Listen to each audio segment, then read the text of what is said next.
Ano, natakam ba ang lahat? O, diba? So, for today's video, tara nga at samahan nyo nga akong gumawa nitong ating homemade siomai. So, ito nga yung merienda namin kanina. At the same time, ay ulam na rin namin ngayong hapunan. O, diba? Actually, 1 kilo lang to na giniling na baboy.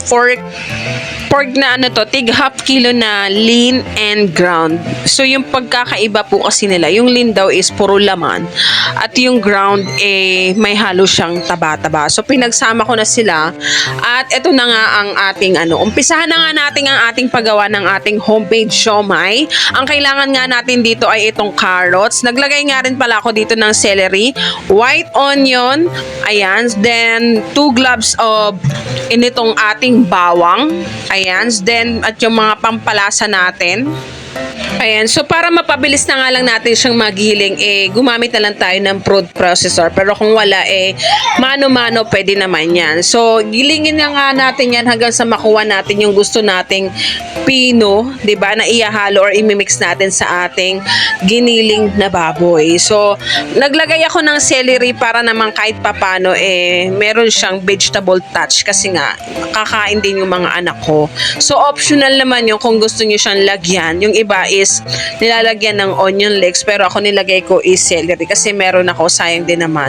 At ayan na nga, ilagay na nga natin siya sa ating giniling na baboy. Ayan, i-ready natin yung ating timpla or ating panimpla or yung timpla ng ating siomai. So ayan na nga, simutin na nga natin, 'di ba? So kung nakita niyo talagang pinino ko siya.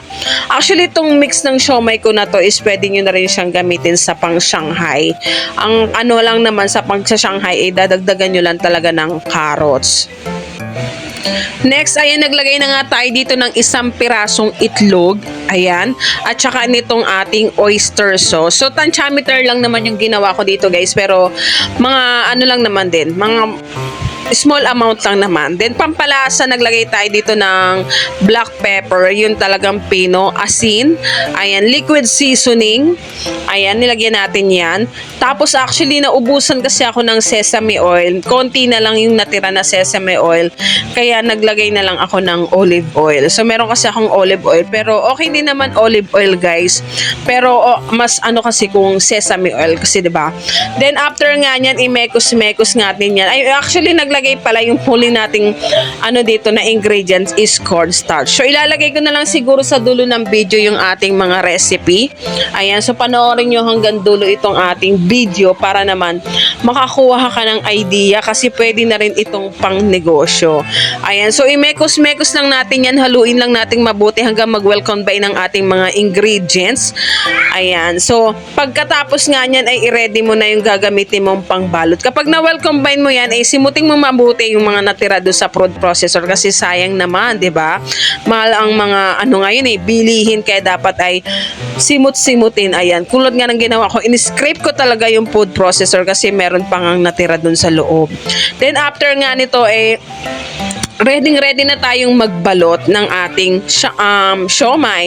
So, ang ginamit ko dito yung square at saka round type na pambalot. So, actually, molo wrapper ito, guys. Ayan. So, ito yung square type. Ito yung first batch ng aking ginawa. Kung makikita nyo naman, simple lang naman, i-cover up nyo lang naman siya ng ng ganyan. Na, ipa-round type nyo lang hanggang sa ma-full cover nga natin yung ating molo wrapper. Ayan. So then, etong first batch dahil nga merienda namin ay nagsalang na ako. Nag-grease lang ako ng mantika dun sa aking steamer para hindi siya didikit. At isalansan na natin yung ating mga siomai dyan. O, diba? Nagugutom na kasi yung alaga ko. Yung mga alaga ko.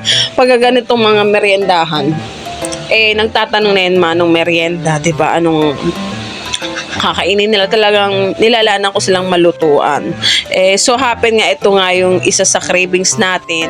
Ito na yung ginawa ko at saka iblinag ko na rin. So ayan na nga, tuloy-tuloy lang. Actually napahami nang nagawa ko dito sa 1 kilo na to guys. So talagang maano niya siya, makakatipid kayo kaysa sa bumili kayo. So steamin lang natin yan. I think saglit lang naman ma-steam to kapag ka alam nyo namang luto na yung ating pinaka-wrapper. Okay na yan. At ang sarap nito kasi kapag pinartneran mo talaga ng, ito yung first batch ng siomai na binalot ko. Actually, umapit ako ng 3rd batch ng pagbabalot tapos meron pang sobra. Ito yung square na molo wrapper. So nakita niyo yung difference. So final cover ko siya hanggang top, paikot. And then ito naman yung 3rd batch na to guys. Ito naman ginamit ko naman dito is yung dumpling wrapper, yung pabilog. So nakita nyo merong parang visible yung kanyang ground meat dun sa ibabaw, yung sa pinaka-top niya.